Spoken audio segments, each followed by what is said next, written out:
es como una excusa adecuada, una excusa correcta para que seamos capaces de recapitular todo lo que hemos visto hasta ahora. Entonces, eso es lo que me da la, la, lo que me da los ánimos, chicos, como para hacerlo, ¿entiendes? Y en realidad es una hora, bueno, junto con la vez pasada, lamentablemente no hay todo el tiempo para hacerlo, pero de todas maneras estas horas de reposo son un regalo para ustedes, para mí. Entonces, habíamos quedado en que vamos a hacer la recapitulación de acuerdo con básicamente las preguntas, ¿no? La vez pasada hicimos una recapitulación en realidad de todo. Pienso que está bien porque eran las primeras clases, de pronto la memoria es un poco más frágil mientras más tiempo pasa, pero las semanas que estamos viendo ya son un poco más recientes, entonces voy a explicar lo que tenga que ver con la resolución de la pregunta por el tiempo. Ahora, si ustedes quieren ver otro aspecto del autor, me lo dicen, profesora, yo de esa semana quiero ver no tanto qué dice Aristóteles sobre las cuatro causas, por ejemplo, ¿no? Quiero ver qué dice sobre la sustancia, que es la usía, la unión de materia y forma, ¿no? Ya, eso me lo pueden decir, eso no hay problema. Pero, por el momento, vamos a ya ir a de lo que se trata la pregunta, ¿no? Ahora termino mencionando todo igual porque tengo esa costumbre. Ya. Vamos a intentarlo de todas maneras, ¿no? Para que nos alcance el tiempo, chicos. Ya. Nos quedamos en la pregunta 6 y me parece que habíamos hablado de tanto un referente como el otro, ¿no? Porque aquí te puede parecer que hay una combinación de temas. Estamos en la semana en la que se toca a Nietzsche, estamos en la semana en la que se toca a Marx, o sea, estamos recién en la semana 4, que con esa pregunta es una pregunta que tiene que ver con el tema de la semana 4 y ya la habíamos explicado, de hecho, si mal no recuerdo. Ya más o menos te había mencionado lo siguiente. Cuando hablamos de filosofía moderna, bueno, ya hablábamos de Descartes, de John Locke, de Kant, porque ellos estaban en las antípodes, o sea, en los extremos, de las respuestas que le podíamos dar a cómo conocemos la verdad, ¿no? Cómo conocemos lo más importante. Perdón, veo que alguien ha escrito. Ah, ya no. Ya, entonces estábamos ahí. Ahora, en este momento, estamos en la semana 4, perdón. Hemos visto a Hegel, hemos visto a Comte y hemos visto a Marx y hemos visto a Nietzsche. Y justamente eso viene la pregunta. De Marx, ¿qué es lo que tenías de Nietzsche, de Schopenhauer, de Hegel, ¿qué es lo que tenías que recordar? Tenías que recordar que él intenta responder con su filosofía a la pregunta de básicamente cómo pueden coincidir causa y causado. Lo causado, que es el mundo, tiene características opuestas a la causa que llegan a básicamente contradecir todo lo que dice ser la causa, ¿no? Ejemplo, Dios es perfecto y crea un mundo imperfecto. Entonces, cuando Hegel intenta solucionar esta cuestión, se le ocurre la idea del absoluto, que la causa desde sí misma cree lo causado. Y de esta manera, esto se le denomina absoluto y de esta manera resuelve esas preguntas, ¿no? ¿Y cómo determina el absoluto que lo que existe existe dentro de sí? Pues de forma racional. Por eso todo lo real es racional y todo lo racional es real. Y nosotros que somos seres individuales formamos parte del absoluto que es lo infinito, que es lo absoluto, pues precisamente, que es la totalidad. Entonces, eso es lo que habíamos visto básicamente. Igual te lo menciono, ¿no? Porque te digo que vamos a ver solo las preguntas y termino mencionándote todo porque tengo la intención de que igual lo recuerdes todo, ¿no? Ahora, con Comte, ¿qué es lo que hemos visto? Con Comte te tenías que acordar gracias, yo soy, te tenías que acordar del empirismo, porque el empirismo básicamente dice que el conocimiento se da mediante los sentidos, y justamente cuando viene Comte, él funda el positivismo influenciado por el empirismo de Locke y de Hume, pero ese es Comte. Comte básicamente cuando te habla de positivismo, te habla de lo que tú hoy en día entenderías por ciencia, pero claro, la ciencia no está basada en la razón, chicos, está basada en la confianza en los sentidos. Por eso de la línea del empirismo, que son Locke y Hume, que se oponían al racionalismo, de esa línea sale el positivismo. El positivismo se inspira en el empirismo, no son lo mismo, porque además de ser empiristas, o sea, además de que el positivismo considere que para conocer algo tienes que basarte en los sentidos, además le van a añadir la utilidad, o sea, son utilitaristas. Para ellos, el conocimiento tiene que servir para algo, no simplemente es por amor al saber. Y por último, también vendrían a ser amigos del progreso, ¿no? La humanidad tiene que progresar, por algo te estoy planteando la ciencia. Entonces, es básicamente lo que tienes que recordar del positivismo de Comte, ¿no? Se influencia por el empirismo, cree que la humanidad tiene que progresar, solo que mediante la ciencia que ellos están planteando, y son básicamente utilitaristas en cierto sentido, ¿no? No hay que complicarnos la vida, lo importante es lograr la meta, lograr ayudar, ¿no? Y, o bueno, son prácticos, ¿no? Y van a rechazar por ende la teología, van a rechazar por ende la metafísica, porque estas son más, el racionalismo empata con ellas al plantearle principios universales, ¿no? Principios totalitarios, trascendentes incluso. En cambio, como ellos no lo hacen, sino que se basan en partes de la realidad, que básicamente se estudia cada rama de la ciencia, y que tienen que ser medidas, que tienen que ser contrastadas, va a haber un rechazo. Y ya vendríamos a Marx y vendríamos a Nietzsche. ¿Por qué? Porque básicamente esta pregunta te puede dar a entender que los integra a los dos. Pero acá te acuerdas que, bueno, no sé si te había dicho, pero acá la clave es ver qué parte se subsume a qué parte. O sea, qué parte puede ayudar a entender la parte mayor, porque esa parte que se subsuma no es, pues, es la parte que la abarca y la supera. De ahí va a venir la respuesta. Es como si yo te dijera, eh, por ejemplo, ¿no? Me gustan los helados. Por eso decido aplicar la técnica X para robar uno, ¿no? Acá lo importante no es que me gusten los helados. Acá lo importante es que, como me gustan, voy a utilizar la técnica X de todas las técnicas para robar uno. Entonces, lo que tendrían que preguntarme ahí, lo que tendría que ser importante es en qué consiste la técnica X, ¿no? Entonces acá ocurre lo mismo. Te mencionan los aspectos de un autor, pero que forman parte y son subsumidos, son abarcados por otra teoría que se amplía. Eso es lo que tienes que ver en esta pregunta. Por eso es Deco. Ahora, te mencionan a Nietzsche y te mencionan a Marx. ¿De qué hablan así concisamente, no?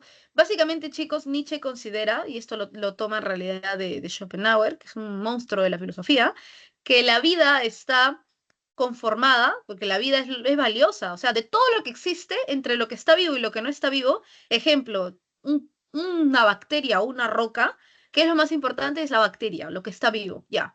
Pero lo que está vivo se opone por dos fuerzas, lo apolíneo y lo dionisiaco. ¿Por qué apolíneo? Porque representa al dios Apolo. ¿Por qué dionisiaco? Porque representa al dios Dionisos. Y no lo hace por las puras, chicos. El dios Apolo y dios Dionisos eran completamente opuestos. Bueno, desde el punto de vista de Nietzsche, en realidad. Hoy en día más bien se sabe que son dos caras de la misma pulsión, pero ya, dale la razón. ¿Qué representa lo apolíneo? Básicamente lo apolíneo representa la razón, lo sensato, lo mesurado, lo equilibrado, lo calculado, mientras que lo dionisíaco representa lo desmesurado, representa lo pasional, Yasuri, chicos, representa lo instintivo, representa lo, si quieres, lo animalesco, ya. ¿Y cuál de los dos somos? Ahí Nietzsche dice, se han invertido los valores, pues. ¿Por qué? Porque el valor que tú realmente eres como ser humano es lo dionisiaco. Tú eso eres un ser pasional, creativo, instintivo, libre, pero te han hecho creer que tú eres apolíneo, que tú eres racional, que tú eres equilibrado, que tú eres estático. ¿Y cómo se ha logrado? Mediante Occidente. Básicamente, chicos, porque en Europa, y bueno, nosotros que nos consideramos herederos, y bueno, de cierta manera lo somos gracias a la invasión española, nosotros nos consideramos así. Y nuestra moral, nuestra religión judeocristiana y nuestra filosofía occidental nos lo han metido por la vena, básicamente. ¿Cómo se refleja esto? ¿Cuál es la idea más acabada de esto? De que tú eres apolíneo cuando en realidad tú eres dionisiaco. ¿Quién te lo enseña más? La religión, Dios. Dios es la abstracción mayor, chicos y Azuri, la abstracción mayor de que tú eres bueno y lo bueno es serlo apolíneo y debes de no querer ser malo y lo malo es lo dionisiaco. Entonces, por eso Nietzsche habla de la muerte de Dios cuando habla del superhombre. Porque si voy a formar a un ser que abrace lo dionisíaco, ser superhombre, ¿cómo lo voy a hacer si sigue atado a esta idea de Dios? Porque Dios es la representación máxima, ¿no? De sea apolíneo, rechaza lo dionisiaco. Entonces tengo que matar a Dios. O sea, en teoría, matar a Dios no es agarrar al Dios judio-cristiano y clavarle otro puñal, ¿no? No puede morir también, ¿no? La idea de matar a Dios quiere decir dejar de creerte este discurso de que Dios es apolíneo y por ende tú tienes que ser apolíneo y rechazar lo dionisiaco. Para él eso te crea resentimiento contra la vida, porque claro, es como si yo estuviera hecho para correr y me dicen, no, quédate quieto. Y algo parecido ocurre. Según Nietzsche, el siervo, que es el apolíneo, es inferior porque odia la vida. En cambio, el amo que es dionisiaco, ama la vida porque se deja fluir por lo instintivo de la vida. Es lo que te dice Nietzsche. ¿Quién lo anuncia? Zaratustra, ¿no? Así habló Zaratustra.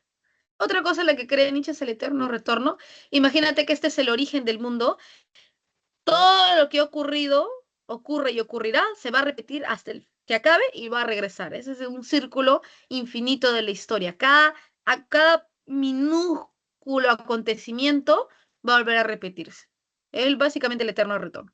Ahora, Marx, chicos, su filosofía parte de una crítica, porque básicamente Marx dice, a ver, los filósofos se han interesado en interpretar el mundo, en pensarlo. Se han equivocado, han estado mal.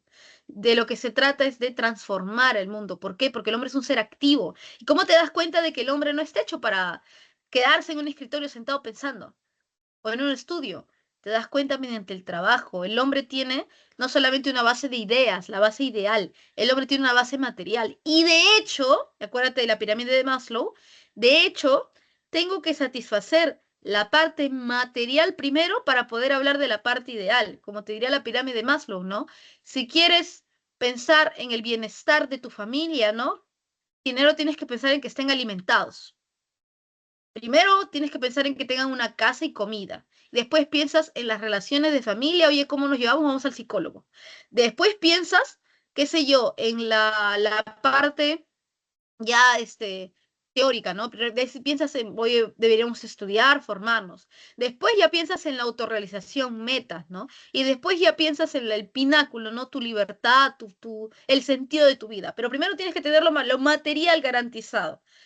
Primero me hablas de si has comido y después me hablas de si quieres conquistar otro planeta. Ya. Entonces Marx dice, justamente en el trabajo se ve que el hombre busca tener la parte material cubierta y luego ya podemos hablar acerca de lo ideal, ¿no? Por ende, primero hablamos de construir la base material de la sociedad y luego en realidad esa base material determina cómo pensamos. ¿Y cómo pensamos? ¿Qué es lo que determina la base material? O sea, el trabajo, lo que creamos, la materia que creamos con el trabajo, que es materia. Básicamente las clases sociales, chicos. ¿Por qué? Porque cuando aparece la historia, por así decirlo, el hombre deja de estar en un comunismo primitivo, o sea, dejamos de ser completamente iguales, y deviene esto en la especialización del trabajo. Y esto se da muchas veces, no tanto por talentos, sino por accidentes que ocurren, por calamidades. Imagínate que todos tenemos nuestras granjitas con nuestras 10 ovejas y vivimos felices, pero imagínate que ocurre una inundación y se mueren 10 ovejas de uno. Entonces el otro no le regala y en lugar de eso le dice, trabaja para mí. Y así es que producto justamente del privilegio material que tienen algunos, se empiezan a formar las clases sociales, ¿no? Hay libres y hay esclavos. Luego hay señores y hay siervos. Luego hay la monarquía y el clero y hay plebeyos. Luego estos plebeyos, que son la burguesía, logran derrotar este régimen y surge el proletario que trabaja para el burgués. Todo esto se llama materialismo histórico. Ver la historia como una constante lucha de clases sociales que se oponen. Y siempre, bueno, ocurre que una es libre y la otra es esclava, ¿no? En el fondo.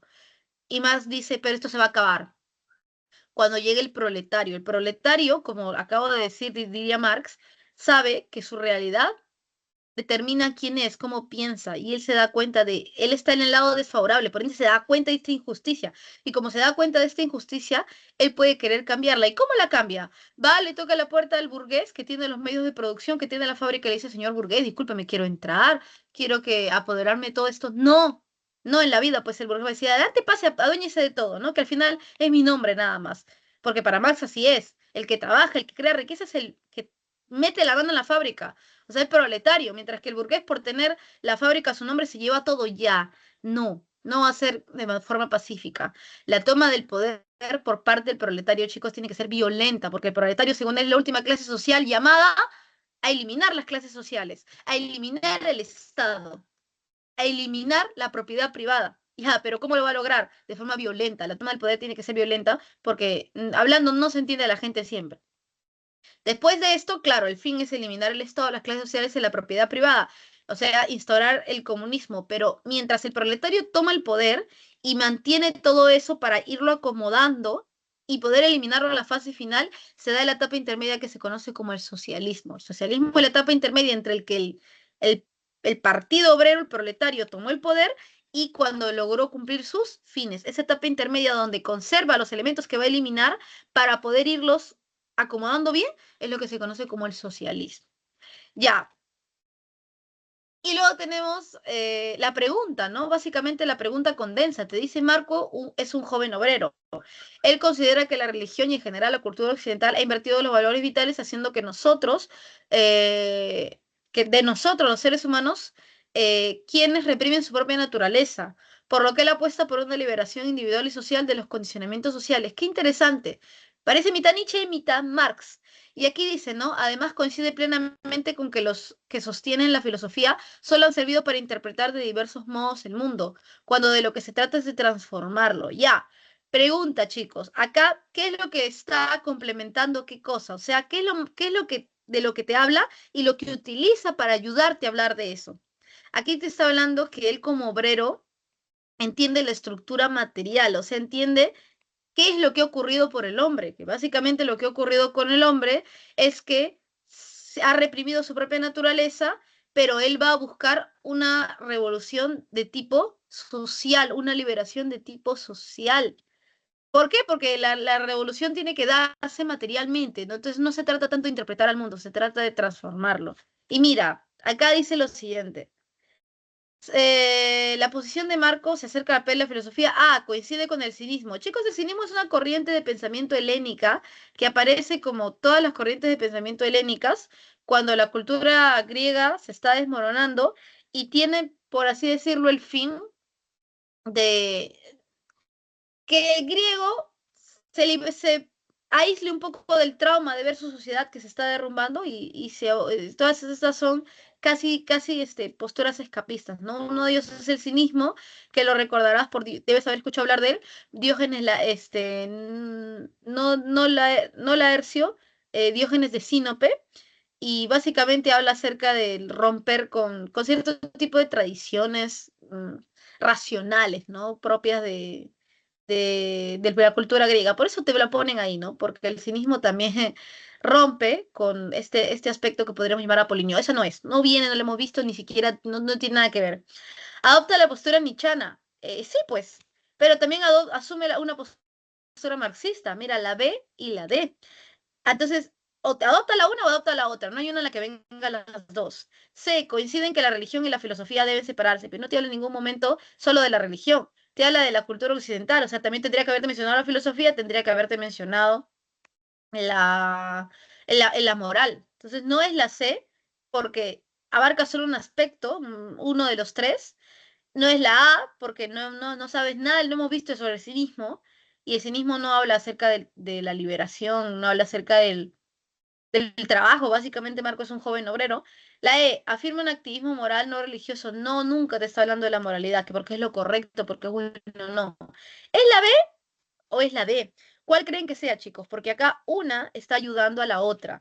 Una está haciendo que la otra pueda entenderse en toda su magnitud. A ver, ¿qué pasa si yo me quedo con Nietzsche, chicos? Si yo me quedo con Nietzsche, te hablaría de lo que impulsa, ¿no? El impulso es que se han invertido los valores vitales, que nos han hecho creer que somos una cosa cuando somos otra. Y si yo hablo de Marx, puedo hablarte de eso y además puedo hablarte de qué es lo que uno está llamado a hacer. Por ende, por ese motivo, porque puede asumir a Nietzsche y además cumplir los fines del marxismo es la D, chicos. La 6 es la D, vendría a ser la D. Nietzsche solo se quedaría en el problema y no en la solución. En cambio, Marx toma el problema que está dicho en clave nietzscheana y lo soluciona como una liberación individual y social de los condicionamientos sociales, o sea, llamado a la acción. O sea, hay que cargarlos a corchazos, como una vez escuché por ahí que un amigo que estudia a Marx dijo de broma, ¿no? Hay que cargarlos a corchazos. Ahora, tendríamos la pregunta 7. La especie humana siempre está ligada al trabajo y produce objetos a través de este. Como te digo, busca transformar la materia. No como los animales que simplemente fagocitan el medio o tienen un esfuerzo inmediato, ¿no? Para fagocitar el medio. El hombre va más allá. Básicamente, ¿cómo? transformándolo, que es la diferencia con el trabajo, ¿no? Ya. Eh, Liga al trabajo y produce objetos por medio del trabajo, por lo que se considera como agentes que, sirviéndose de recursos y materias primas, elaboran o fabrican bienes y servicios que serán utilizados para satisfacer sus necesidades. Ajá, que es una enunciado marxista, el cual considera que el hombre es A, resultado de las relaciones sociales de producción; B, creador de ideas dialécticas que, aplicadas a la realidad; C, integrador de la materia y las ideas en el trabajo; D, determinante económico de la estructura en la estructura materialista; ente llamado a transformar el mundo. Chicos, ¿cuál sería la clave de las 7? Y tengo que decir que esta es una de las preguntas más difíciles que nos ha tocado. De todas las preguntas, esta es una de las más difíciles que nos ha tocado. Sí, para que te voy a decir que no. ¿Cuál crees que sería la clave de las 7? A ver, vamos a ver. Ajá. Tanto Yasuri como Marx dicen, profe, tiene que ser la D. Y si mal sí, chicos, esa es. Espera, la 7, a ver dónde está. Espera. Chicos, esa es el mejor distractor que he visto en mi vida, ¿no? Pero no es la 7 no es la D. Claro, el determinante económico, determinante económico en la estructura materialista. Y yo te voy a decir acá que es al revés. Mira. Si yo te he dicho, escucha, porque acá lo que confunde es la palabra, si yo te he dicho que el hombre transforma la materia y la materia determina lo que son las clases sociales, pero ¿por qué el hombre transforma la materia? Porque la materia es lo importante, la materia es lo que determina. Ejemplo, yo, que soy una persona, claro, Yasuri, yo sé que ahorita que estaba explicando lo mismo ha pensado Max. Escuchen, si yo busco, imagínate, ¿no? Imagínate, esta es una lectura muy materialista, ¿no? A lo Marx. Si yo busco tener dinero, busco estudiar una carrera también para tener dinero porque quiero vivir en bienestar, ¿por qué yo busco tener dinero? Porque el dinero considero que es importante y que determina las cosas, y algo parecido ocurre. Si el hombre busca transformar materialmente la realidad, es porque en el fondo la materia lo determina, pues porque si fuera independiente de la materia, no crea el trabajo. Si fuéramos seres espirituales que vivimos del aliento divino, no, pero también vivimos de la materia. Entonces, por eso es que el hombre transforma mediante el trabajo la materia, porque la materia lo determina. Porque si no tengo que comer, me muero. Porque si no tengo que tomar agua, también me muero. Porque si no tengo un refugio donde guarecerme, viene un animal, me come y también me muero. Entonces, chicos, por eso hay que ver las cosas como son. La materia determina la estructura. ¿Te acuerdas que te decía? Primero satisfaces tus necesidades, hambre, sed, luego te llevas bien con la gente que quieres, luego piensas en el estudio, luego piensas en el trabajo, luego piensas en dejar tu huella a la humanidad. La materia determina al hombre y es por eso que el hombre busca transformarla. Muy bien, Yasuri, la A sería la D, que es un excelente distractor, el mejor que he visto en mi vida, pero es la A, más exacto. Ahora, 8. Adolfo y Sergio, dos periodistas renombrados, discuten sobre la mejor forma de gobierno para nuestro país. Adolfo señala que los gobernantes y sus ministros deben ser elegidos entre los mejores educados porque así pueden conducirnos al desarrollo. Sergio se enfoca más en el hecho de que debemos ser ciudadanos obedientes del gobierno y las leyes, puesto que todo gobierno finalmente sustenta su poder en la gracia divina. Ya, Adolfo básicamente considera que deben de gobernar algunos, ¿no? Los privilegiados. Mientras que Sergio dice, no, los que deben de gobernar son en realidad todos los ciudadanos, ¿no? Ya,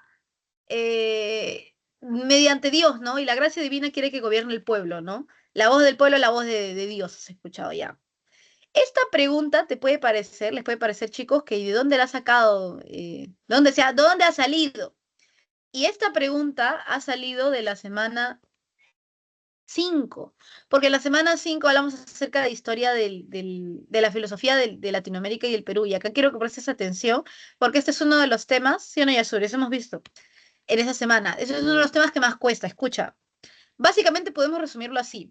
Aquí la filosofía llega no de manera orgánica como en Grecia, del mitos pasamos a logos, no. Acá la filosofía llega en bruto, nos la imponen. Por eso, en Grecia se habla de cómo surge la filosofía, del mito a logos. En cambio, cuando se habla de Latinoamérica y el Perú, se habla de una etapa prefilosófica, donde no había filosofía, y una etapa filosófica. Llegan los españoles y la imponen, no es algo orgánico. Ahora, cuando se impone van a haber periodos, ¿no? El primer periodo de la escolástica, aquí hicimos a Suyasuri, Dios mío, un momento, eh, vamos a ver. Mira, cuando llegan los españoles, lo primero que imponen o lo primero que se menciona es la escolástica. Y la escolástica, chicos, básicamente es lo mismo que ocurre en Europa, si quieres. ¿Y qué es lo que se discute acá durante nuestra escolástica? La humanidad del indio, el problema de la humanidad del indio y la guerra justa. Luego viene la etapa ilustrada, y la etapa ilustrada, la preocupación en nuestro país es la independencia de nuestro país, ¿no? Luego viene la etapa romántica, y aquí es donde está la pregunta. Esa pregunta se habla del periodo romántico de Latinoamérica. Durante la escolástica estuvimos haciendo lo mismo que Europa de la Edad Media. Y acá se tradujo en la pregunta de si el indio es ser humano o no es ser humano. Porque si es ser humano, es hijo de Dios y no podemos matarlo como si fuera chivo el día de expiación de pecados. Pero si no es ser humano, no es hijo de Dios, se le puede matar. Ya, felizmente resulta que éramos seres humanos. Entonces, después de la escolástica viene la época ilustrada donde decimos ya, la ilustración es la idea de que la razón guía el progreso. Hay que liberarnos, por ende, del yugo español. Y en la época romántica, entonces, ¿ahora de qué nos vamos a encargar? Pues si ya nos hemos liberado, ahora, ¿qué nos toca? ¿Qué nos queda? Y de esto justamente trata el romanticismo, chicos. El romanticismo dice ya, ¿y ahora cómo vamos a gobernar? Y tenemos a los liberales y tenemos a los conservadores. Los conservadores es como si dijeran, por las puras nos hemos liberado, hay que mantener el mismo sistema. En la monarquía gobiernan, entre comillas, los mejores, los privilegiados, los que se han educado, pues, porque la educación no era un derecho, para eso era un privilegio de las clases altas, de la monarquía, del clero. Mientras que los liberales dicen, oye, oye, por las puras nos hemos liberado. No, como nos hemos liberado de España, hay que liberarnos de su sistema. O sea, hay que implantar una democracia, una república, porque la república la república es democrática. Entonces, aquí es donde entran a tallar Adolfo y Sergio, porque Adolfo básicamente está del lado de los conservadores, porque los conservadores que hablan de la soberanía, de la inteligencia, decían que debían de gobernar básicamente sin los reyes, lo mismo que estaban a favor de los reyes, o sea, la nobleza, mientras que Sergio estaba a favor de los liberales porque los liberales plantearon una república en la cual todos se basen en el gobierno y en las leyes que todos hacen, y es la soberanía popular, no es la soberanía de la inteligencia que llamarían los conservadores, es la soberanía popular que llamarían los liberales. Entonces, eso es lo que se discutió en esa época, chicos. Felizmente ganaron los liberales y se estableció no la soberanía de la inteligencia, entre comillas, claro, la inteligencia porque ellos habían sido los que habían sido educados y ellos eran los que iban a gobernar, se dio la soberanía popular, todos, agüita para el pueblo. Luego tenemos la época positivista, en la que básicamente, como acabamos de ver, y tratamos de guiarnos por el positivismo, la ciencia guía el progreso. Luego el espiritualismo que se opone al positivismo que ya se pone de moda en Europa, acá también se pone de moda. Luego la época de la filosofía social, donde surgen el APRE, el movimiento socialista, en el que en ese momento buscamos guiar el progreso espiritu- espiritual, social, histórico de Latinoamérica. Y luego tenemos la filosofía actual, ¿no? Ya, vamos a las claves, porque obviamente ha cambiado, ¿no? Nuestro panorama y ahora podemos responder con muchos más elementos, ¿no? Podemos responder con muchos más elementos. Eh, Yasuri dice la C. A ver, chicos, ustedes también tiéntense, a partir de lo que acabo de explicar, tiéntense a ver cuál vendría a ser la clave. Ya, vamos con esto. Adolfo sería básicamente un conservador. A nombre de los conservadores diría no. ¿Quiénes deben de gobernar? Los más educados, los superiores, la superior de la inteligencia. Hay que conservar el sistema, pero en lugar de rey hay que ser la nobleza nosotros, ¿no? O sea, conservar el sistema. Soberanía de la inteligencia. ¿Quiénes? Casualmente nosotros, los que hemos sido educados. Mientras que Sergio dice, no, soberanía popular, abre el gobierno a todos mediante una república y que todos podamos hacer gobierno mediante las leyes, ¿no? Dice, Adolfo es un positivista mientras que Sergio es un teísta. No, si bien pueden estar ligados, la república puede estar ligada con un positivismo y la monarquía que los conservadores defendían puede estar ligada con un teísmo, no, no tiene nada que ver. Las dos periodistas tienen ideas ilustradas. La ilustración es anterior. La ilustración se piensa para nuestra independencia. Aquí ya estamos en el siguiente periodo romántico. C, ambos apuestan por posturas conservadoras. No, Adolfo es conservador, quiere conservar la monarquía de facto, solamente que para ellos, para los que son privilegiados, los que sean educados. Eh, Mientras que Sergio sería liberal, no, quítame la monarquía y establezcamos el gobierno del pueblo. Adolfo coincide con la soberanía de la inteligencia, o sea, de los privilegiados, monárquicos, que por las puras sido de la monarquía quieren conservar el sistema, mientras que Sergio con la soberanía popular, o sea, básicamente que el pueblo sea el que domine. Y esa es, chicos, es la D. Y la E nos encontramos ante un debate entre positivistas y puritanistas. Nada, eso es una discusión posterior. La 8 es la D. Pero hay que hilar fino, ¿no? Es una lectura que puede parecer que es lo mismo, pero no. Conservador es Adolfo, busca conservar el sistema monárquico, básicamente los mejores, ¿no? Los privilegiados, los que han tenido suerte. Y Sergio más bien dice, ciudadanos obedientes, pero del gobierno de las leyes, Yasuri, no de algunos, porque aquí se puede dar a entender que lo mismo, ¿no? Van a haber ciudadanos que tienen que obedecer y los gobernantes hacen las leyes, no, pero los ciudadanos son los que hacen el gobierno y las leyes. Eso es muy fino en realidad. Por eso podía parecer que es la C, Yasuri. En realidad tiene sentido pensar que es la C.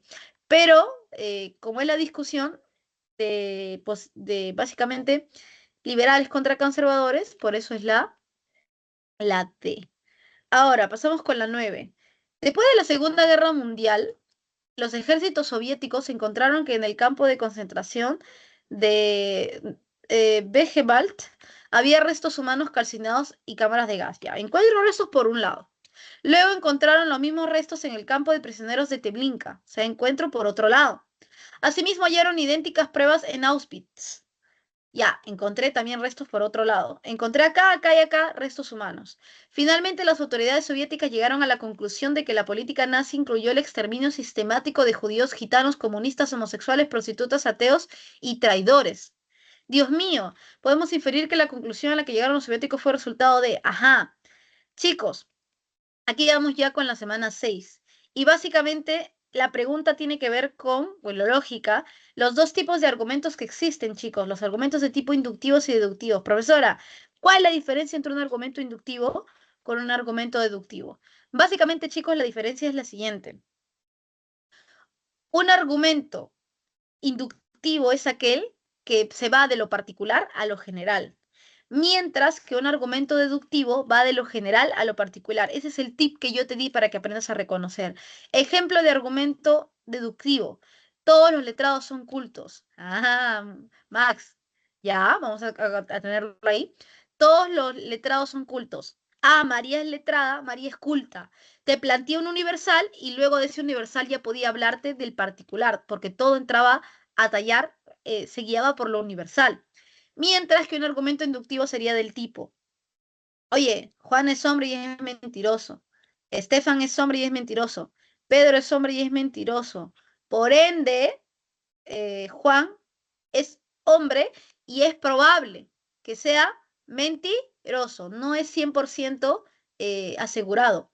Mira, yo te voy a ayudar a que tengas una idea de esto con conjuntos, porque en realidad se puede extrapolar el sistema de conjuntos. Mira, imagínate que yo tengo un conjunto que va del número 1 al número infinito. Ya, yo digo, el número 1 es verdadero. El número 2, literalmente el punto que se llama número 2 es verdadero. El número 3 es verdadero. El número 100 es verdadero. De ahí hasta el número 1000 todos son verdaderos. Del número 1 al número 1.000.000 todos son verdaderos. Pregunta, yo del conjunto 1, del conjunto que va del número 1 al número infinito, como he determinado que el número 1 hasta el número 1.000.000 son verdaderos, ¿yo puedo decir que todo el conjunto es verdadero? No puedo. No puedo porque yo solamente he visto que son verdaderos del número 1 al número 1.000.000. ¿Quién sabe si el 1.000.001, 1.000.002 o 5.000.000.000 resulta ser falso? Entonces yo no puedo, en base a particulares, establecer la verdad de todo el conjunto. Así son los inductivos. Estefan es mentiroso, Juan es mentiroso, Raúl es mentiroso. Yo no puedo decir que todos son mentirosos, chicas. Igual al revés, chicos. Porque una sea así, no puede decir todas son iguales, ya. En cambio, imagínate que yo tengo un conjunto que va del 1 al infinito y yo digo, todo el conjunto que va del 1 al infinito es verdadero. Pregunta, ¿1 será verdadero? ¿5 será verdadero? ¿100 será verdadero? ¿1.000, 1.000.000, 5.000.000.000 será verdadero? Sí.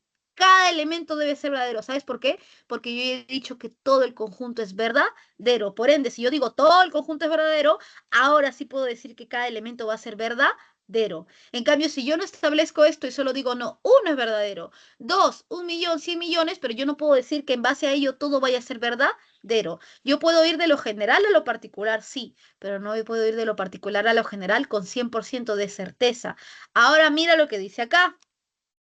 Lo que dice básicamente es que ellos vieron que en un lugar había un campo de exterminio, en otro lugar había un campo de exterminio y en otro lugar había un campo de exterminio y concluyeron que básicamente realizaron actividades de exterminio.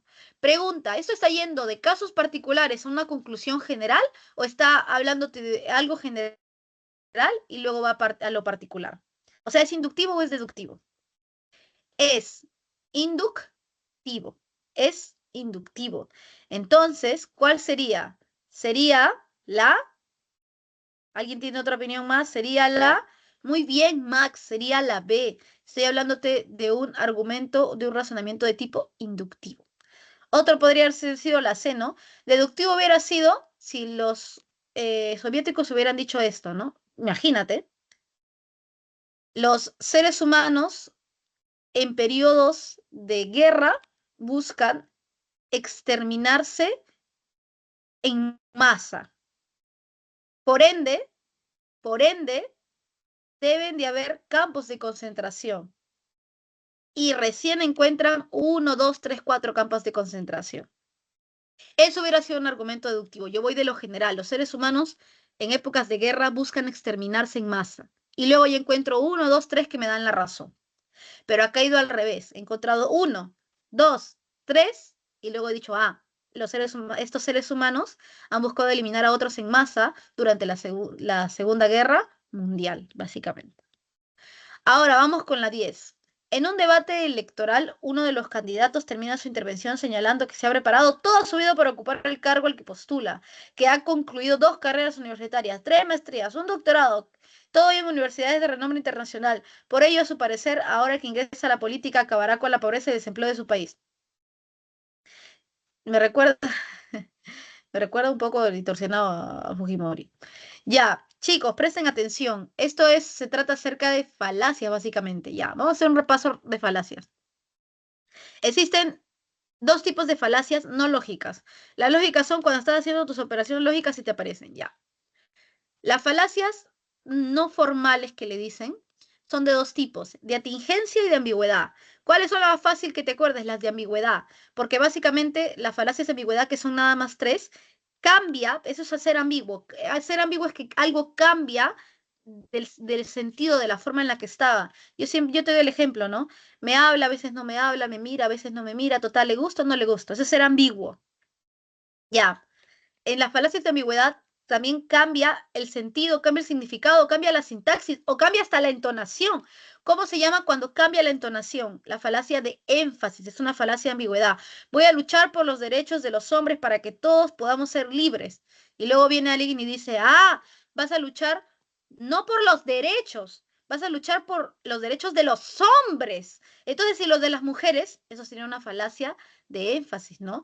Lo importante de su discurso eran los derechos, y yo he cambiado a propósito el tono, los derechos de los hombres, y lo de las mujeres es una falacia de énfasis. A propósito, estoy enfatizando algo donde no debería ser necesariamente enfatizado. Luego tenemos la falacia de anfibología y luego tenemos la falacia de equívoco. En la falacia de equívoco, como su mismo nombre lo dice, se equivoca a propósito algo. Ejemplo, a mí no me cae bien María y a las personas que son intensas como ella se le dicen heroína, ¿no? Es como decir la tóxica. Entonces, esos son ejemplos didácticos, ¿no? Entonces, yo le digo a Juan, ¿no? Que justo está enamorado de ella. Oye, tú sabías que la heroína es dañina, ¿no? Ya, pues María es heroína. Por lo tanto, María es dañina. Claro, acá hay un equívoco. A propósito, estoy equivocando los términos. Una cosa es heroína, sustancia psicoactiva que altera el cerebro, y otra cosa es la heroína como decirle a alguien eres intensa, ¿no? Entonces, si yo le digo, María es heroína y la heroína es dañina, por lo tanto, María es dañina. Pero aquí he equivocado, una cosa es heroína en un sentido y otra cosa es heroína en otro sentido, ¿no? Y luego tenemos la falacia de anfibología. Aquí lo que cambia es la sintaxis. Te pongo, lo ambiguo es la sintaxis. Por ejemplo, ¿no? Eh, el perro de mi primo entró a mi cuarto mientras me estaba cambiando. ¿Qué perro, no? ¿Así le dicen a tu pobre primo o literalmente su mascota, ¿no? Entonces aquí le estoy construyendo mala oración. Otro ejemplo es si dijera, mi primo se fue al pueblo de Miguel en su coche. ¿En el coche de Miguel o en su propio coche, no? ¿Sí o no, Yasuri? O sea, también puede dar material para risa, ¿no? Ya, ahora escucha.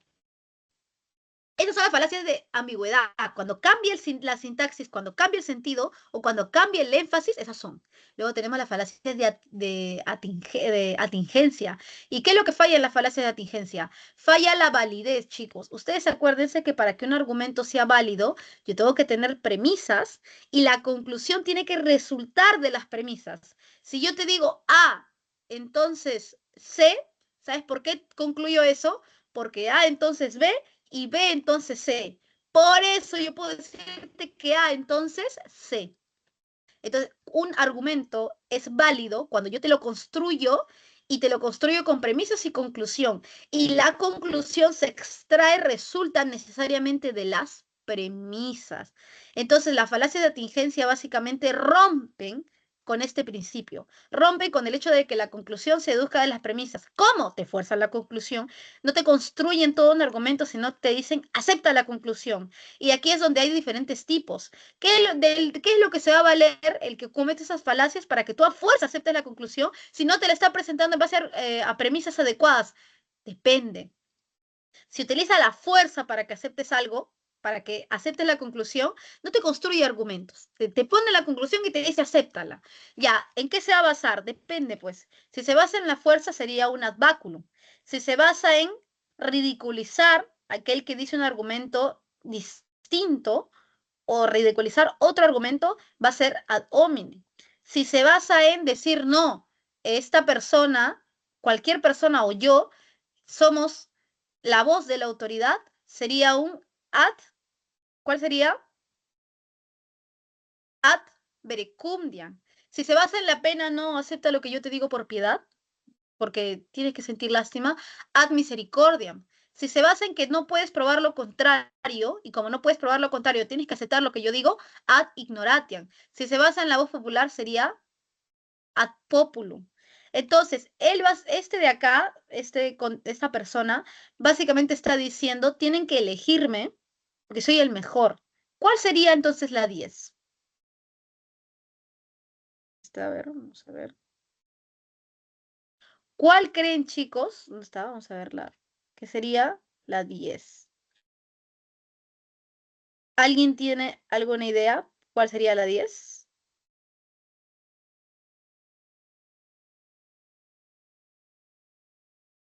A ver. Uy, acá hay un buen debate. Dicen la C contra la D. Ya. Chicos, sí se pueden parecer en realidad. Sí se puede parecer. Observen lo siguiente. Ad hominem, te lo voy a escribir acá, básicamente desacredita. Eso es lo que hace ad hominem. En cambio, ad verecundiam, más bien elogia. Y si quieres te lo pongo así, elogia a una autoridad. Aquí, si él hubiera dicho, todos los demás son unos churrupacos y yo soy el único valioso, hubiera utilizado eh, la, el ad hominem, que por cierto aquí no hay, ¿no? Ahora, miren lo siguiente, ¿dónde está? ¿La C o la D? Claro, para que hubiera sido la C, él tendría que haber dicho, yo soy el mejor y como no pueden probar lo contrario, yo soy el que tienen que elegir. O sea, ad ignoratiam se basa en que si no puedes probar lo contrario, tienes que aceptar lo que yo diga. Es como si yo les dijera, el día de hoy, chicos, después de que termine mi clase, voy a irme a pelear a la Estrella de la Muerte contra Sky, no sé, contra el villano, la Estrella de la Muerte guiándome por la nube voladora de Goku, ¿no?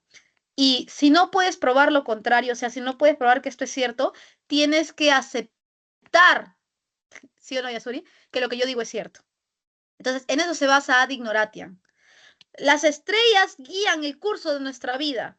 Y si no puedes probar que las estrellas no guían el curso de nuestra vida, entonces tienes que aceptar que las estrellas guían el curso de nuestra vida. No puedes, también no puedo probar muchas cosas si no tengo que aceptarlas, ¿no? Entonces, en eso se basa ad ignorantia. Él está diciendo, yo soy el mejor, o sea, yo soy una autoridad. Sería la D, pero la 10 podría haber sido también. Ahora dice, igual síganme dando alternativas, ¿ah, chicos? Felicito a Max también, felicito a Yasuri. Dice, Max Euler, arqueólogo alemán, recopiló muchas y muy variadas pruebas como resultado de sus excavaciones en diferentes sitios sudamericanos.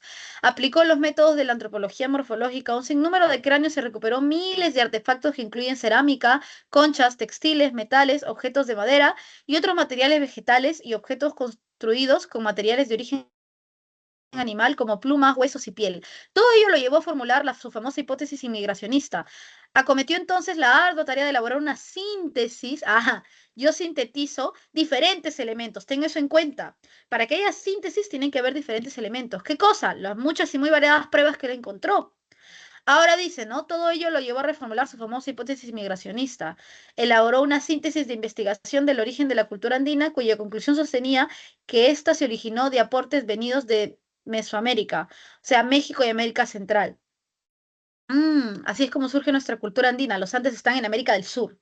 Sobre las conclusiones a las que arribó Max Euler, es coherente afirmar. ¿Cuál crees que sería? Aquí estamos en la siguiente, que vendría a ser básicamente me- métodos, tanto método inductivo o deductivo, que lo hemos visto, ¿no? El método inductivo y deductivo en ciencia se basa en la lógica inductiva o deductiva. Entonces ahí simplemente recordar lo que acabamos de ver sobre inductivo y deductivo, es recordar, chicos. ¿Cuál creen que sería la 11? Vamos acá.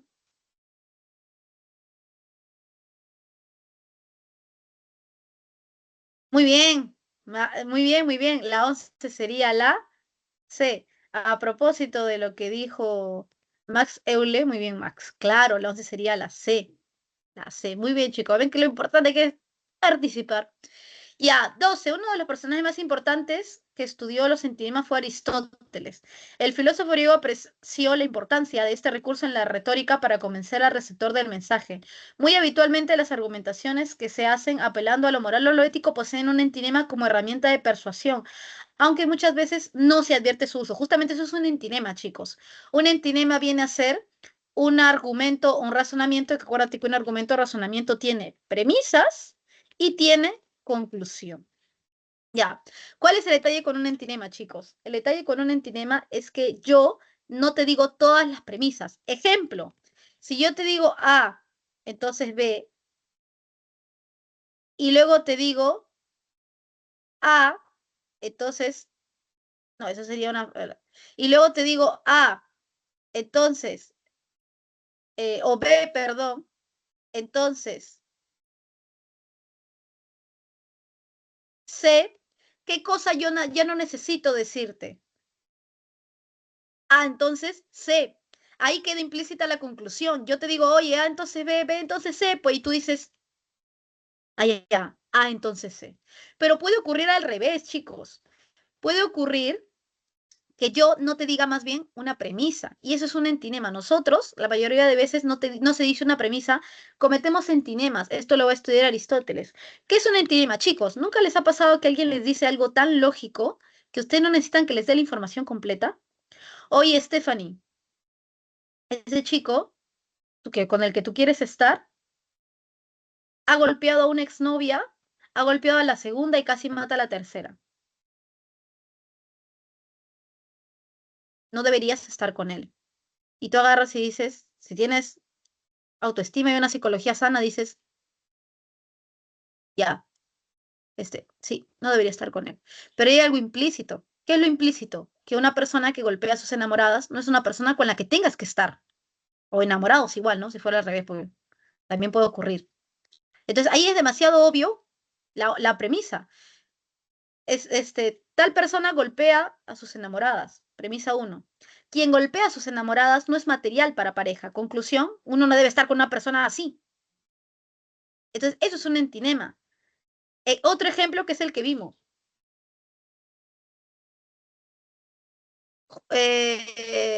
Stephanie golpea animales callejeros. Por lo tanto, Stephanie es mala. Acá, ¿cuál sería la premisa implícita?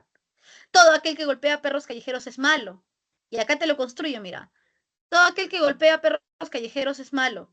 Stephanie golpea perros callejeros. Stephanie es mala, pero yo no te lo tengo que decir. Yo te digo, oye, Stephanie está golpeando perros callejeros. Tú dices, qué mala gente.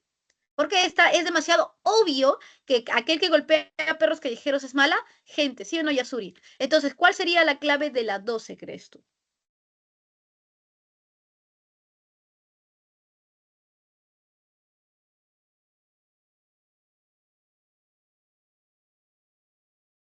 Apela a la parte moral, ¿no? Tiene que ver con la parte moral. Eh, Hacer daño a las personas está mal, por lo tanto, conducir ebrio está mal. Eh, Si fuera la C, están explicitadas todas las premisas, no sería un entinema, pues, porque en un entinema algo no se dice, o la premisa o la conclusión. D, el público no conoce la segunda premisa del argumento.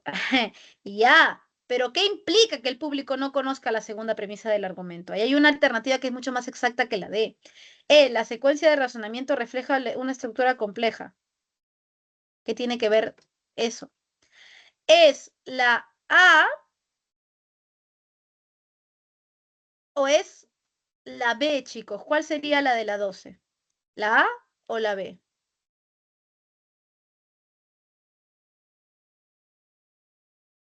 Muy bien, Max, sería la B. Solo cuenta con una proposición y la conclusión.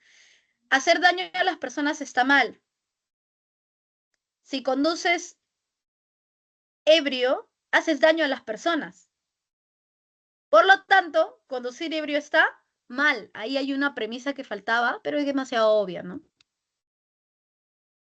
13. Si afirmamos que la casona de la UNMCM está en el Parque Universitario y la Facultad de Medicina se encuentra en la Avenida Grau, ambos enunciados se consideran como verdaderos. Y aquí es la diferencia entre verdad y validez, chicos. La validez es una propiedad de una estructura que se llama razonamiento. En un razonamiento yo tengo premisas y tengo conclusión. Y es válido cuando mis premisas me permiten extraer la conclusión. La verdad es otra cosa. Yo puedo tener premisa uno, yo puedo tener premisa 2, yo puedo tener conclusión y si la conclusión se extrae de las premisas, he hecho las cosas bien. Pero ahora vamos a las premisas, a cada una de las premisas o a la conclusión. Premisa 1, la luna está hecha de queso. Premisa 2, el queso es un lácteo. Conclusión, la luna es un lácteo. ¿Qué cosa es?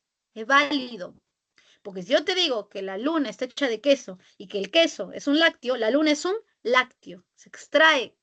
¿Qué cosas no son algunas de las premisas? No son verdaderas.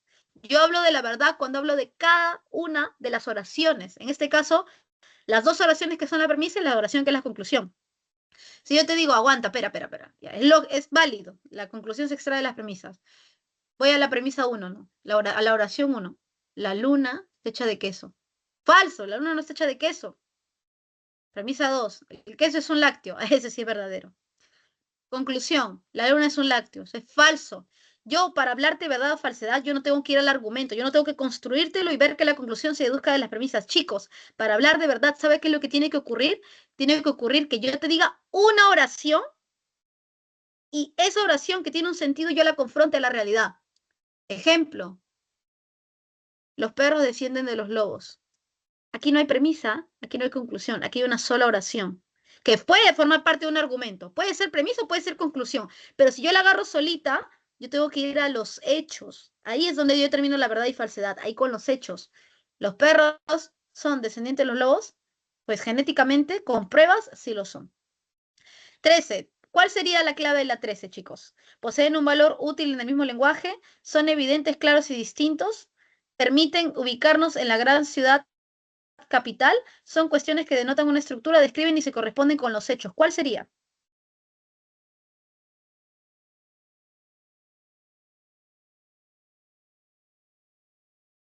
¿Cuál crees tú que sería?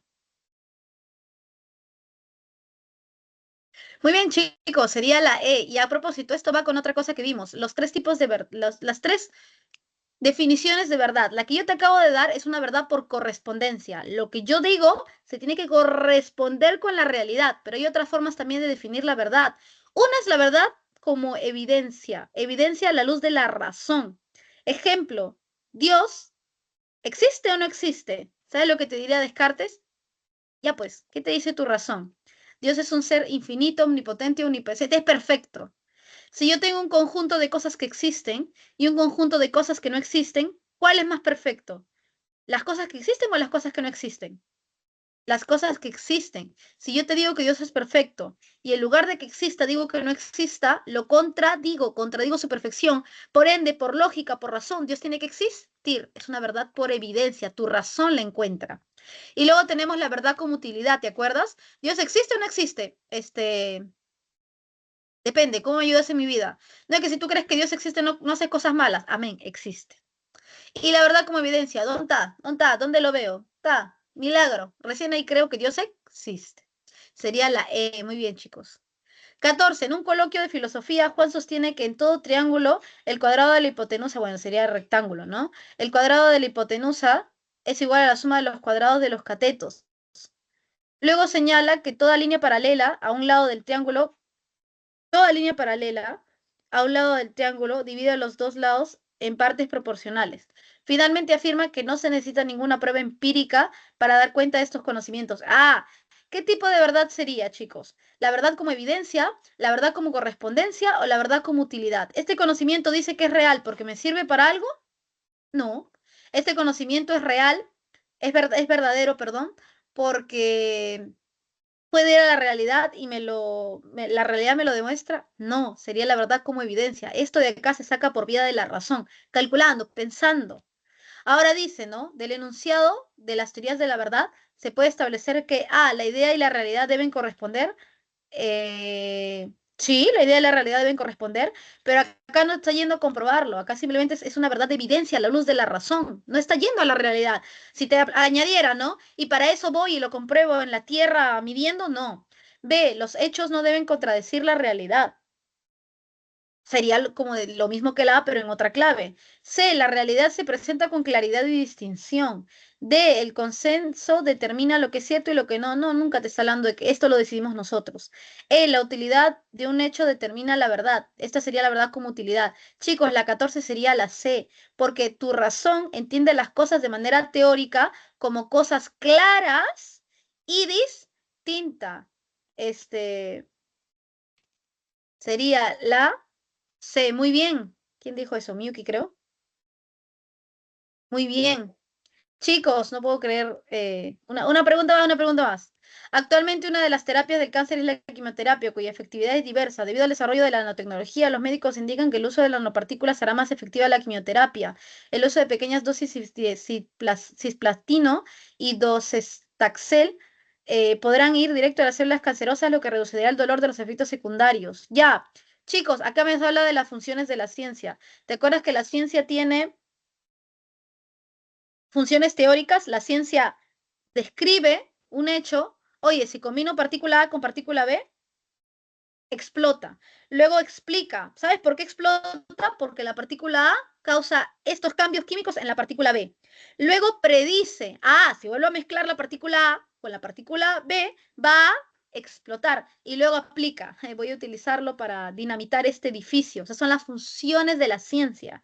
Ya. ¿Cuál sería, por ende, la clave, no? Si te está diciendo, esto puede llegar a ocurrir, esto va a llegar a ocurrir, te está describiendo, explicando, prediciendo o aplicando.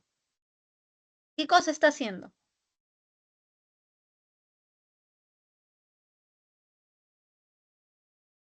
¿Qué cosa está haciendo?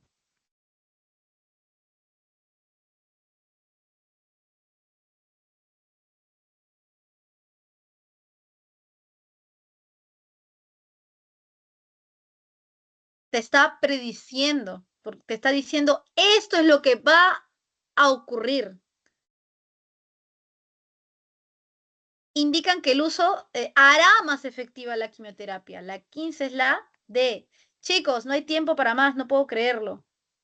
Necesitamos 2 horas mínimo, ¿no? Chicos, disculpen, no pudimos acabar todo. De todas maneras, aquí te doy las claves. Por favor, hazlas. Tú tienes acceso a la clase, a las clases. Hazlas,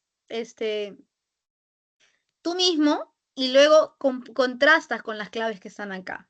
Aquí te lo dejo para que le tomes captura, la primera parte, y aquí está la segunda parte. Dios mío, chicos, tanta tela para cortar, realmente necesitaríamos horas y yo podría, con gusto, horas, eh, explicar todo de nuevo, ¿no? Para hacer más espacio para tu memoria, para que tu memoria recuerde, ¿no? Pero yo sé que mucho de lo que hemos visto tú mismo lo vas a recordar, ¿no? Y bueno, esas serían las claves. Chicos, les deseo mucha suerte. No se rindan de todas maneras, porque el éxito no es de los más inteligentes. Eso es una mentira. El éxito es de los que no se rinden. Esos los que son tercos, los que fallan una vez, 2 veces, pero lo siguen intentando. De esos es el éxito. Tienes que tener constancia y disciplina. Tienes que ser terco con la vida y así es como vas a cumplir tus metas. Eso es lo que tienes que hacer y yo espero que eso hagan ustedes, chicos. Porque la vida más bien nos suele suele ponernos resistencia, pero nosotros tenemos que ser mucho más tercos y conseguir eso. Yasuri, Alexandra, Alex, Marcelo, Max, Miyuki, les deseo de todo corazón que cumplan sus sueños y sean tercos y sean curiosos. Nos vemos. Gracias, profesora. Gracias, Gracias, Miss. Marcelo. Gracias, Gracias, Max. Miss. Cuídense. Cuídense un montón. Yasuri, Gracias, Min. cuídate. Cuídate mucho, Alex. Nos vemos. Bendiciones.